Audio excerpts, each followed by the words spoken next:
السلام علیکم ورحمۃ اللہ وبرکاتہ۔ آپ دیکھ رہے ہیں مدیحہ دین وائبس۔ آج کی ویڈیو میں ہم دو اہم احادیث نبوی پیش کر رہے ہیں جن سے ہمیں دین کی دعوت، نماز اور زکوٰۃ کی اہمیت کے ساتھ ساتھ اللہ تعالیٰ کے بندوں پر حقوق اور اس کے بندوں پر اس کے رحم کی عظیم خبر ملتی ہے۔ یہ احادیث ہیں صحیح بخاری سے۔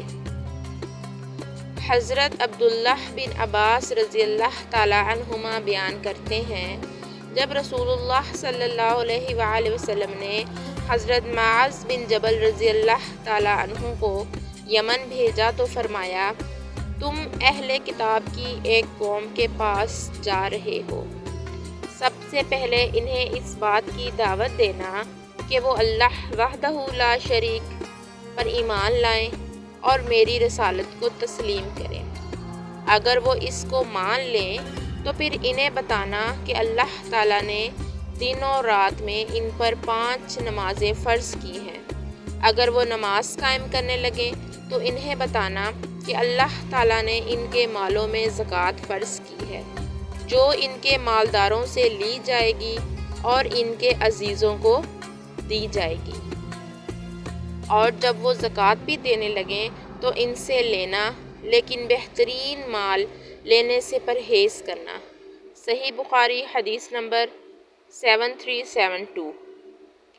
اسی موقع پر نبی کریم صلی اللہ علیہ وآلہ وسلم نے حضرت معاذ رضی اللہ تعالیٰ عنہ سے فرمایا، اے معاذ، کیا تمہیں معلوم ہے اللہ کا بندوں پر کیا حق ہے؟ معاذ رضی اللہ تعالیٰ عنہ نے کہا، اللہ اور اس کے رسول بہتر جانتے ہیں۔